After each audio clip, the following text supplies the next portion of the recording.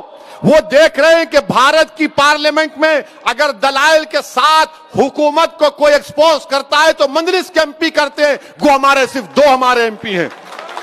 یہ بات یہ کوئی نہیں سمجھ رہا ہے.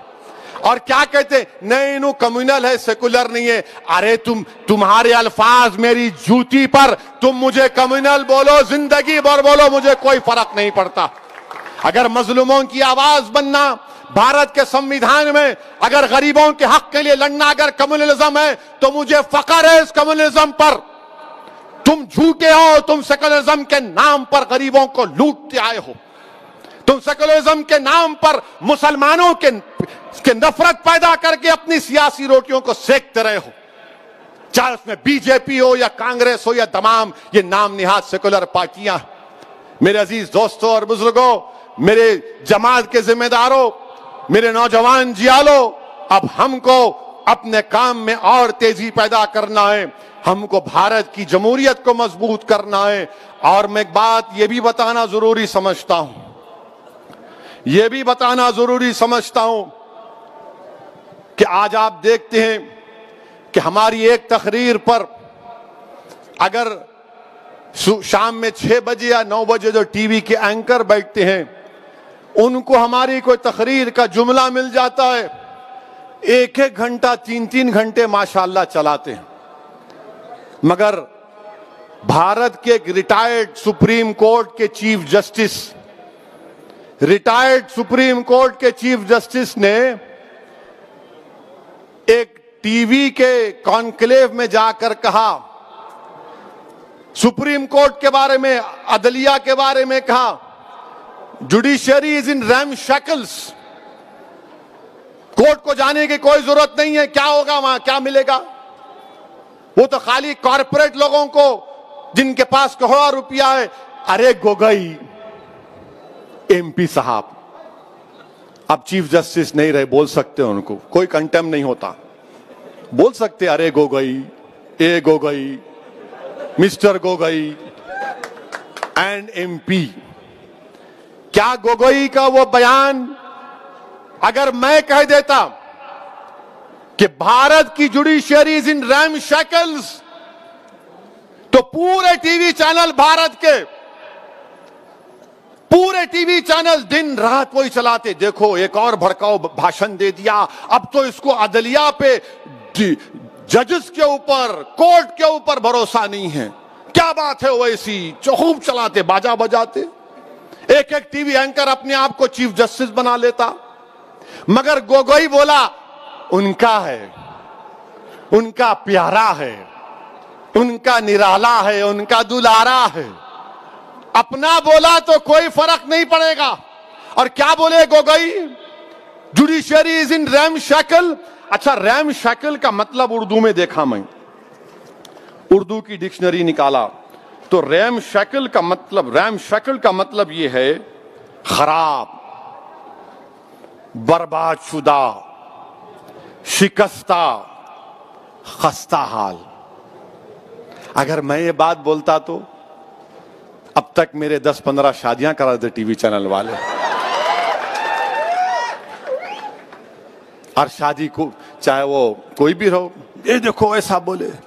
گوگوئی بولا تو کچھ نہیں، judiciary is in RAM shackle. اچھا گوگوئی صاحب، ہاں گوگوئی کیا بولا سنو، بول سکتے ہو اس کو، جمہوریت ہے، فریڈم آف ایکسپریشن ہے. اب لارڈ شپ نہیں بول سکتے ان کو، ابھی نہیں ہے نا، انہوں عام آدمی ہو گئے، انہوں اونچی کرسی بیٹھ رہے بولیں گے مائی لارڈ، می لارڈ. اب نہیں بول سکتے، آؤ گوگوئی بولیں گے. رنجن گوگوئی ان کا نام ہے. کیا کہا انہوں نے کہ غریبوں کو کوئی انصاف نہیں ملتا. گوگوئی غریب بھارت میں کون ہے؟ مسلمان ہے، سکھ ہے، دلت ہے، آدیواسی ہے. ہمارے ہندو بھائیوں میں بھی بہت غریب ہیں، او بی سی بھائیوں میں غریب ہیں.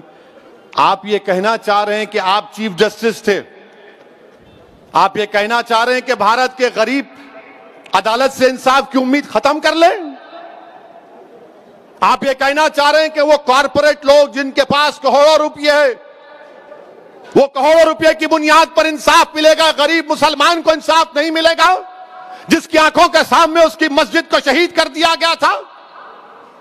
ایک سکھ کو انصاف نہیں ملے گا جس کی آنکھوں کے سامنے اس کے باپ کے گلے میں جلتا ہوا ٹائر ڈالا گیا تھا دلی کی سرزمین پر؟ اس سکھ کو جس کے خون سے دلی کی سرزمین کو لال کیا گیا تھا؟ اس دلت کو انصاف نہیں ملے گا محض اس بنا پر کہ وہ اپنی شادی پہ گھوڑے پہ نکلتا ہے یا منہ چھوڑتا ہے اس کو مارا جاتا ہے؟ اس دلت بچی سے انصاف نہیں ملے گا جس کو کھیتوں میں لے جا کر ایک ایک نہیں 5-5 لوگ ریپ کر کے اس کو قتل کر دیتے ہیں؟ اس آدیواسی کو انصاف نہیں ملے گا جس کے گھروں کو زمین کو لوٹا جا رہا ہے؟ اس آدیواسی ایم پی کو انصاف نہیں ملے گا جو ایڈمنسٹریشن کے دباؤ اور ان کی ناٹوں کی وجہ سے، اس کے ظلم کی وجہ سے اس نے خودکشی کر لی؟ بتاؤ گوگئی تم کیا کہنا چاہ رہے ہو؟ میں دارالسلام کی سرزمین میں کھڑے ہو کر کہہ رہا ہوں کہ ہم کو جمہوریت پہ بھروسہ ہے اور رہے گا، ہم کو عدالت پر بھروسہ ہے اور رہے گا، سپریم کورٹ پہ بھروسہ ہے اور رہے گا. مگر یہ کیسا چیف جسٹس تھا سابقہ؟ اور نریندر مودی جی، آپ نے کیسے آدمی کو ایم پی بنا دیا؟ پرائم منسٹر آپ نے تو بہت بڑی غلطی کر دی. آپ نے ایسے آدمی کو اپوائنٹ کیا، سلیکٹ کیا جو خود چیف جسٹس کے کرسی پہ بیٹھا تھا. آج کہہ رہا ہے ایم پی بن کے عدالت میں کچھ نہیں ہوتا، ریم شیکلڈ ہیں، غریبوں کو انصاف نہیں ملے گا. ارے گوگئی کو کیوں بنائے مودی جی؟ آپ کو کوئی اور نہیں ملا؟ کیوں ملا گوگئی؟ ہاں میں جانتا ہوں گوگئی کو کیوں بنائے آپ، مگر ایسے آدمی کو بنائے. اچھا آپ دیکھیے، دنیا کے مشہور constitutional expert Clark Cunningham, William Hobart نے کیا کہا تھا بھارت کے سپریم کورٹ کے بارے میں؟ The most powerful court in the world.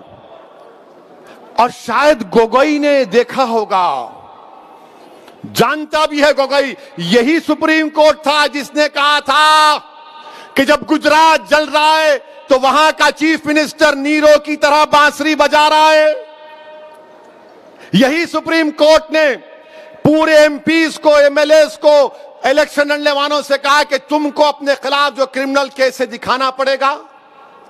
یقیناً سپریم کورٹ میں کمزوریاں ہیں، مگر ایک سابقہ چیف جسٹس بولے گا کچھ نہیں، کوئی بھروسہ نہیں، کیسا ہوگا؟ اور کوئی کنٹیم نہیں، کوئی آواز نہیں، کوئی چیخ پکار نہیں، کوئی ٹی وی پہ پروگرام نہیں، نہ 6 بجے نہ 9 بجے، کچھ نہیں، کیونکہ گوگوئی ان کا ہے اور اویسی غیر ہے.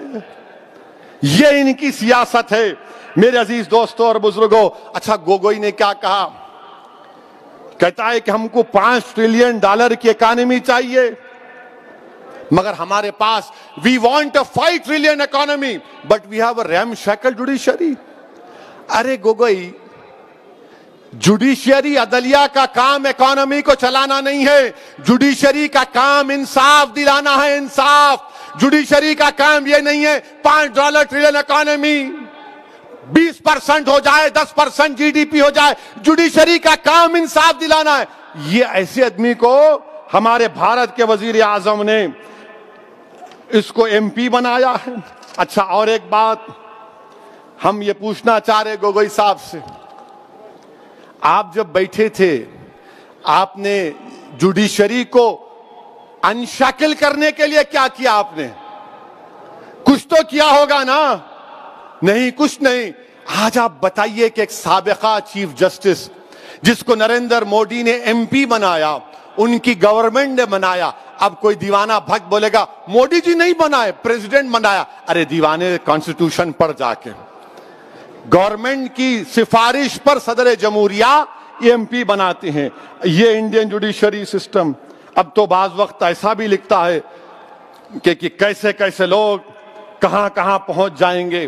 میرے عزیز دوستوں اور بزرگوں، میں یہاں پر اپنی بات کو ختم کرنے سے پہلے ایک بات کا ذکر کرنا ضروری سمجھتا ہوں کہ احمد آباد میں جو مسلمان بچی کا دردناک دل سوز ویڈیو آیا ہے جس نے خودکشی کر لی، میں آپ تمام سے اپیل کر رہا ہوں، چاہے آپ کوئی بھی مذہب کے ہوں، یہ جہیز کی لعنت کو ختم کرو، جہیز کی لعنت کو ختم کرو۔ اگر تم مرد ہو نا تو بیوی پر ظلم کرنا مردانگی نہیں ہے، بیوی کو مارنا مردانگی نہیں ہے، بیوی سے پیسوں کا مطالبہ کرنا مردانگی نہیں ہے۔ تم مرد کہلانے کے بھی لائق نہیں ہوگا اگر تم ایسی حرکت کرو گے۔ وہ معصوم بچی پر ظلم کیا گیا، وہ تنگ آ گئی جہیز کی لعنت کی، جہیز کا مطالبے پر، اس آدمی کے مارنے اور پیٹنے پر، اور اس نے اتنا بڑا اقدام کر لیا۔ شرم آنی چاہیے ان گھر والوں کو جنہوں نے ہماری اس بیٹی کو مجبور کیا۔ میں تو اللہ سے دعا کروں گی اللہ تم کو غارت کرے، تم لوگوں کو۔ ہر باپ کی تکلیف تم نہیں سمجھ سکتے۔ اگر کوئی باپ خبر میں جاتا ہے، میں کئی ایسے لوگوں کو جانتا ہوں جو زندگی کی آخری سانسیں لیتے ہیں اور اپنا ہاتھ پکڑ کر دھیمی سی آواز میں کہتے ہیں اسد صاحب بچی کی شادی ہے، انتظام کرا دو، مرنے سے پہلے کچھ ہو جائے۔ کیا ہو رہا ہے ان لوگوں کو؟ کتنے عورتوں کو تم مارو گے؟ کیسے تم مرد ہو جو بچیوں کو مار رہے ہو، ان کی جانیں لے رہے ہو؟ کیا تم میں انسانیت مر چکی ہے؟ اور ایسے کتنے لوگ ہیں جو اپنی بیویوں پر ظلم کرتے ہیں، تھپڑ مارتے ہیں، جہیز کا مطالبہ کرتے ہیں، حاملہ بیویوں کو ڈھکیلتے ہیں اور باہر نکل کر اپنے آپ کو بڑا فرشتہ کہلاتے ہیں۔ ارے یاد رکھو، تم دنیا کو دھوکہ دے سکتے ہو مگر اللہ کو نہیں دیکھ سکتے۔ اللہ دیکھ رہا ہے، اللہ سمجھ رہا ہے، اور اللہ ضرور مظلوم کا ساتھ دے گا، اللہ مظلوم کا ساتھ دے گا۔ میں ان تمام مسلمانوں سے اپیل کر رہا ہوں، اللہ کے رسول صلی اللہ علیہ وسلم نے ارشاد فرمایا تھا کہ تم میں سب سے بہترین وہ ہے جو اپنے گھر والوں سے اچھا ہے، بہترین اخلاق اس کے ہیں جو اپنی بیویوں سے اچھا برتاؤ کرے گا۔ یاد رکھو، اگر تم اپنی بیویوں کو مارو گے تو کل یہی مار کا تم کو حساب حشر کے میدان میں دینا پڑے گا۔ جو مسلمان ہیں بتاؤ، میرے کو ایک مثال دو کہ ہمارے نبی، ہمارے رسول جن کے نام کے خیرات کا صدقہ ہم کھاتے ہیں، کیا انہوں نے کبھی ہماری امت کی ماؤں کو مارا؟ کہ اللہ کے رسول صلی اللہ علیہ وسلم کی مثال دو۔ تم کہتے ہو کہ میں محمد صلی اللہ علیہ وسلم کا امتی ہوں، ارے شرم سے ڈوب مرو۔ تم رسول اللہ کے امتی ہو اور اب بچی کو مارتے ہو، اس بچی سے جہیز کا مطالبہ کرتے ہو۔ ارے اسلام میں جہیز کا مطالبہ کرنا حرام ہے، حرام ہے، حرام ہے۔ تم سور کا گوشت بھی نہیں کھا رہے بلکہ تم حرام کام کر رہے ہو۔ ختم کرو یہ جہیز کو۔ کیا لے کے جاؤ گے خبر میں؟ حیدرآباد کی، دکن کی تاریخ بھری پڑی ہوئے محلات ہیں بادشاہوں کے، ان کے مقبرے پر آج پھول ڈالنے والا کوئی نہیں ہے۔ کیا لے کے جاؤ گے تم کسی بچی پر ظلم کر کے؟ کتنی دولت تم کو چاہیے؟ ظلم کرے اس بچی پر، تکلیف ہوتی ہے، شرمندگی ہوتی ہے۔ سوچو اس بات کو، ختم کرو ان برائیوں کو اپنے معاشرے سے۔ بچیاں، اللہ کے رسول صلی اللہ علیہ وسلم مسلمانوں کے لیے کہہ رہا ہوں بلکہ دنیا کو بتا رہا ہوں کہ ہمارے رسول صلی اللہ علیہ وسلم جب اپنے بیٹی سے ملنے جاتے، شہزادی جنت سے، یا وہ آتی، اللہ کے رسول صلی اللہ علیہ وسلم اپنی صاحبزادی کے لیے کھڑے ہو جاتے، بیٹی کے لیے کھڑے ہو جاتے تھے، حضرت فاطمہ کے لیے پیشانی پر بوسہ دیتے اپنی بیٹی کو۔ اور تم کیا کر رہے ہو؟ میرے عزیز دوستوں اور بزرگوں، یہ مجلس کے ذمہ داروں کا جلسہ ہے۔ ہماری بھی کوشش ہونی چاہیے کہ پہلے اگر ہمارے گھر میں ایسا ہو رہا ہے اس کا خاتمہ کرو، ہمارے محلے میں ہو رہا ہے سمجھاؤ ان لوگوں کو، اور میں ہماری بیٹیوں سے کہوں گا کہ ڈرنا نہیں، تم ہرگز اپنی جان نہیں لینا، تم کبھی اپنی جان نہیں لینا، کبھی نہیں لینا تم اپنی جان، تم زندہ رہو، ہم تمہارے ساتھ ہیں۔ تمہاری جان کی قیمت ہے میری بیٹیوں۔ اگر تمہارا باپ تمہارا باپ تکلیف میں تو ہم بھی تکلیف میں، مگر کبھی اپنی جان مت لو، چھوڑو لات مارو اس گدھے کو، اس ظالم کو جو تم کو مارتا ہے، تم سے جہیز کا مطالبہ کرتا ہے۔ تمہاری زندگی بہت بڑی ہے، لات مارو اس کو، قانون کو استعمال کرو، مت گزارو ایسے ظالموں کے ساتھ زندگی۔ کیا فائدہ اس باپ پر کیا بیت رہی ہوگی جو ویڈیو دیکھا ہوگا اپنی بچی کی موت کا، زندہ رہتے ہوئے مر گیا ہوگا اگر زندہ ہے تو۔ میرے عزیز دوستوں اور بزرگوں، اس برائی کا خاتمہ ہم کو کرنا ہے، عورتوں کا ساتھ دینا ہے، عورتوں کو حقیر مت سمجھو، عورتوں کا ساتھ دو، عورتوں کا ساتھ دو، ان کو ہم کو معاشرے میں آگے بڑھانا ہے۔ یقیناً جو حجاب پہنتے ہیں کوئی روکتا نہیں ہے، برقع حجاب ان کی ترقی کی نہیں روک سکتا۔ کل ناسک سے ایک بچی میرے کو فون کی اور بولی اسدالدین اویسی تمہارا بہت بڑا نام سنی، ذرا گرم لہجے میں بات کر رہی تھی، میں سمجھا کچھ ہے اب، میں اماں ریکارڈ تو نہیں کر رہے تو بولے نہیں بات کرنا ہے، میں بولو، بولے میرے کو حیدرآباد کے ایروناٹیکل یا اسکول ہے اس میں میرے کو پائلٹ کی ٹریننگ حاصل کرنا ہے، میں اس کے امتحانات پاس کر لی، میری فیس 20 لاکھ ہے، آپ کیا مدد کر سکتے؟ میں بولا اماں ریکارڈ تو نہیں کر رہے، بولے بار بار کیوں پوچھ رہے آپ؟ میں بولا نہیں پھر چلا دیتے، میں بولا انشاءاللہ تعالیٰ میں معلوم کروں گا۔ بچی کیا بولی؟ میں مسلمان بچیوں کے لیے رول ماڈل بننا چاہتی ہوں، اویسی صاحب میں پائلٹ بننا چاہتی ہوں، اور بنے حیدرآباد میں۔ حیدرآباد سے بھی ہمارے ایک اردو اخبار کے سیاست کے ذمہ داروں نے ایک بچی کو ٹریننگ دلائی تھی، وہ پائلٹ بنی، بولی میرے کو پائلٹ بننا ہے اسدالدین اویسی صاحب، میں رول ماڈل بننا چاہ رہی ہوں۔ میں سلام کرتا ہوں ان بچوں کے اسپرٹ کو۔ اگر آپ کو اللہ نے بیٹی دی تو بیٹے سے زیادہ اس کو قابل بناؤ، بیٹے سے زیادہ اس کو علم دلاؤ، اور یاد رکھو میں بھی صاحب اولاد ہوں، مگر جتنی محبت میں اپنی بیٹیوں میں دیکھتا ہوں، اللہ کا بہت بڑا کرم ہے، اللہ کا بہت بڑا کرم ہے مجھ پر۔ میرے عزیز دوستوں اور بزرگوں، یہ بات کہنا ضروری سمجھتا تھا، اسی لیے آپ کے سامنے رکھ رہا ہوں۔ اچھا اب ایک اور اہم بات، انشاءاللہ تعالیٰ 1 بجے سے پہلے بات کو ختم کر لوں گا۔ یہ کووڈ کی وجہ سے تقریر کرنے کا موقع ہی نہیں ملانا، دارالسلام میں جلسہ نہیں ہوا، وہ رحمت العالمین کا جلسہ صلی اللہ علیہ وسلم کا اوپر ہوا، بہت سے ہمارے جلسے یہ بیماری کی وجہ سے، وائرس کی وجہ سے ذرا جلسے نہیں ہوئے، اپنے گھر میں نہیں ہوئے، دوسری جگہ سب ہو رہے تھے، تو ذرا اپنے گھر میں ہو رہا ہے، ذرا دل کی بڑاس نکال رہا ہوں، میرے کو بھی خوشی ہو رہی۔ I am very happy to see all of you۔ آپ پورے یہاں پر دیکھ کر دل باغ باغ ہو رہا ہے، اللہ بہتر جانتا ہے۔ اس لیے میرے بھائی کہ دارالسلام میں کیا ہے نہیں معلوم۔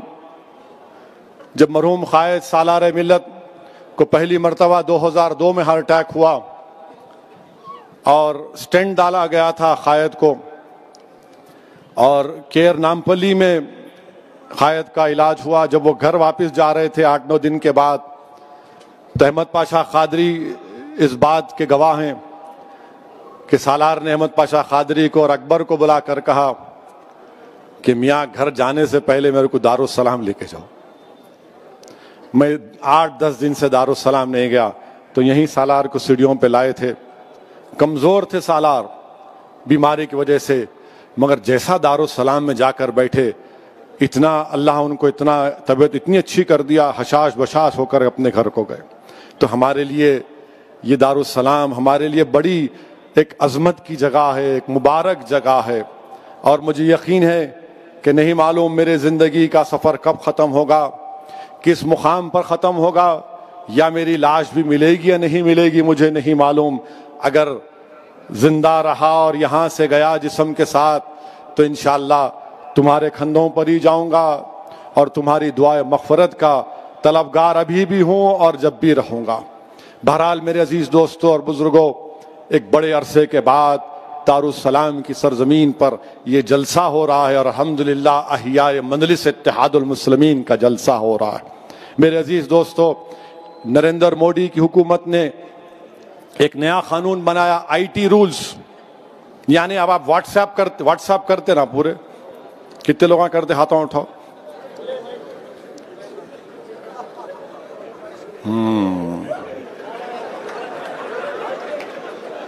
اب پریشانی میں آ گئے تم لوگ. اب واٹس ایپ آپ جو کرتے نا, اب مثال کے طور پر ایک واٹس ایپ آپ کو کسی عرب ممالک سے آیا, اس میں لکھا ہوا ہے کہ ایک عرب کہہ رہا ہے حبیبی, مانے موڈی کو کہہ رہا ہے حبیبی 8 روپے کی چیز تو 80 میں بیچتا ہے. تو موڈی جی بولے it is business Brother, this is business, یہ بزنس ہے. اب وہ آ گیا آپ کو چندرائن گٹا میں بارکس میں آ گیا. اب وہ بیچارہ دیکھ کے بولا پورے عربوں کا علاقہ ہے, یمنیوں کا غیور قوم ہے وہ, تو انہوں کیا کرے واٹس ایپ کو فارورڈ کر دیے. ایک ہو گیا.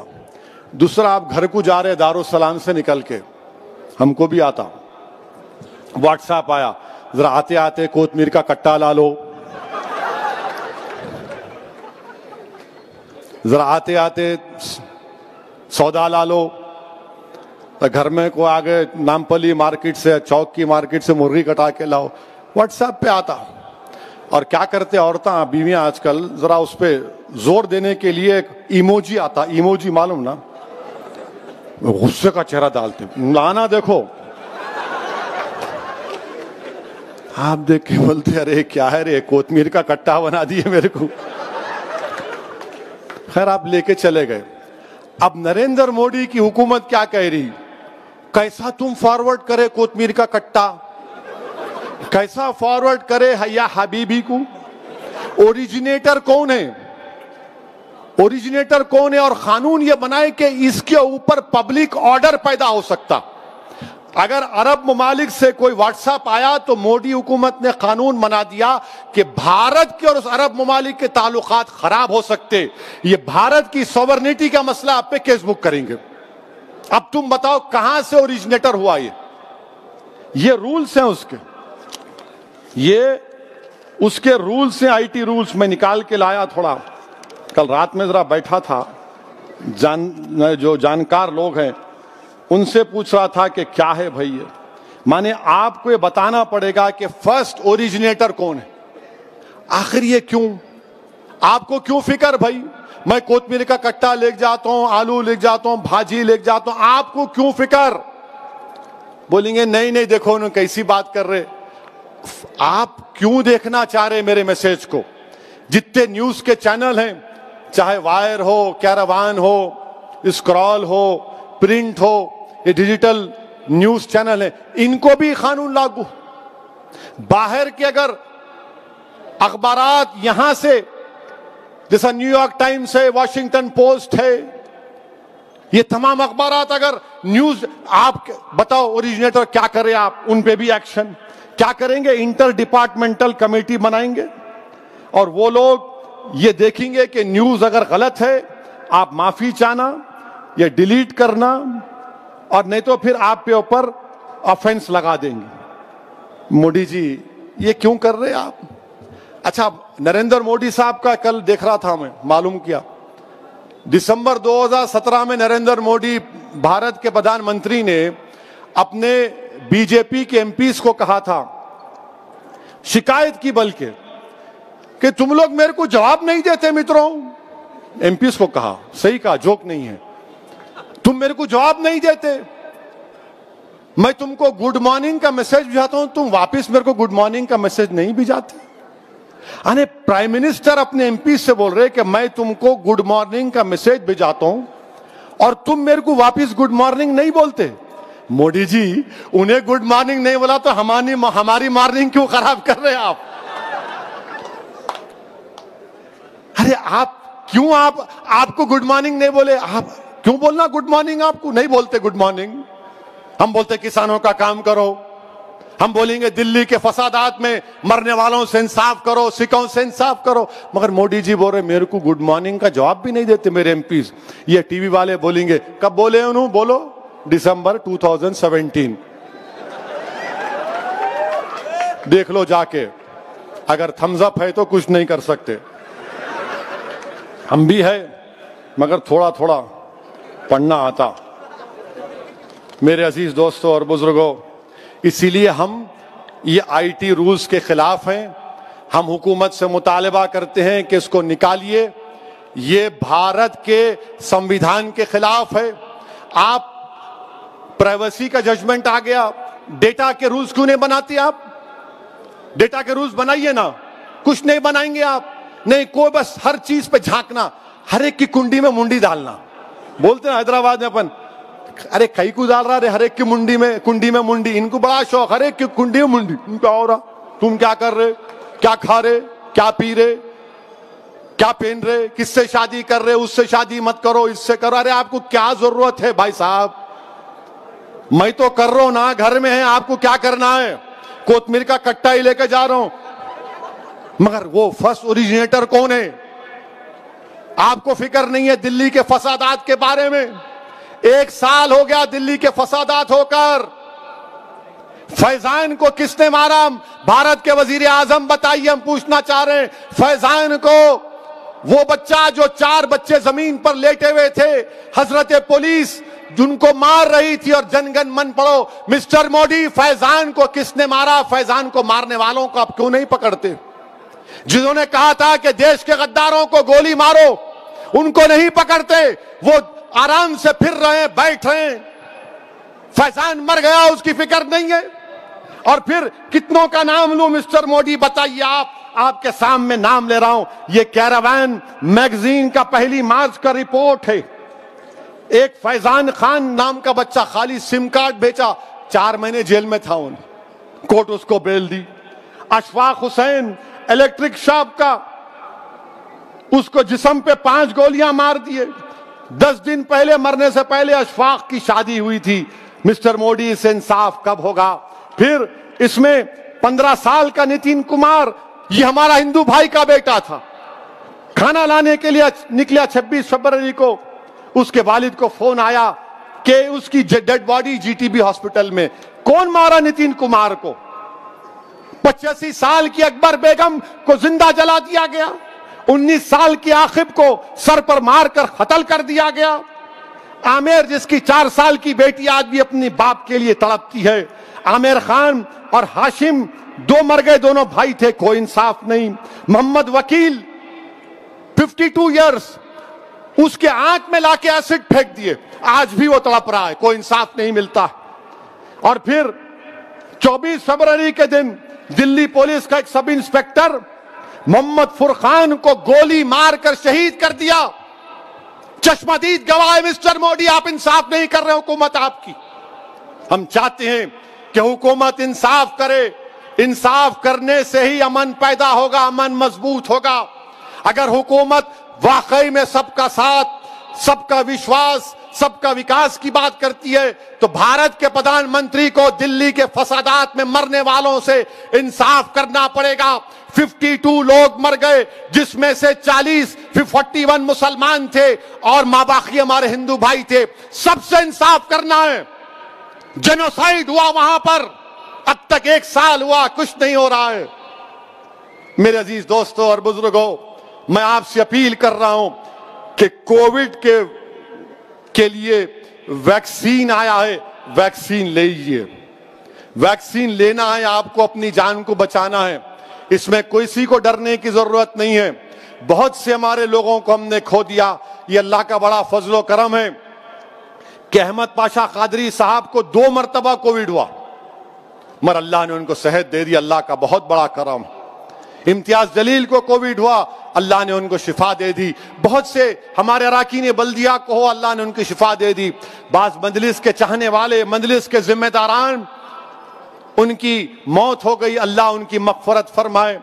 ہمارے ملک میں 1,70,000 سے زیادہ لوگ کا انتقال ہو گیا کووڈ وائرس سے. اسی لیے میری آپ سے التجا ہے, گزارش ہے کہ انجیکشن لگائیے, ڈرنے کی ضرورت نہیں ہے. اب آئے وہ لگے تو ایسا ہوتا, کچھ نہیں ہوتا. گھر میں اتنے باتیں سنتے, بیوی کے ذرا خالی چمٹی لیے تو کچھ نہیں ہوتا, لے لو جا کے. انجیکشن لینے کا ہے, وائرس سے بچنا ہے. اور پہلے آپ بھی لو, اپنے گھر والوں کو دلاؤ.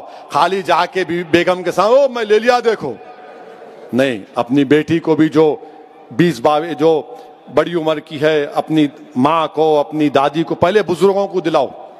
جو 65 سال کے اوپر ہے پہلے ان کو دلانا ہے, ان کو پہلے دلانا ہے. لیجئے انجیکشن، اور میری آپ سے گزارش ہے کہ مجلس اتحاد المسلمین کو مضبوط کریے، مجلس اتحاد المسلمین کے ابتدائیوں کو اور مضبوط کریے، اور اپنے بزرگوں کے جذبے کو زندہ رکھیے، اخلاص کے ساتھ کام کریے۔ السلام علیکم ورحمۃ اللہ وبرکاتہ، وآخر دعوانا الحمدللہ رب العالمین۔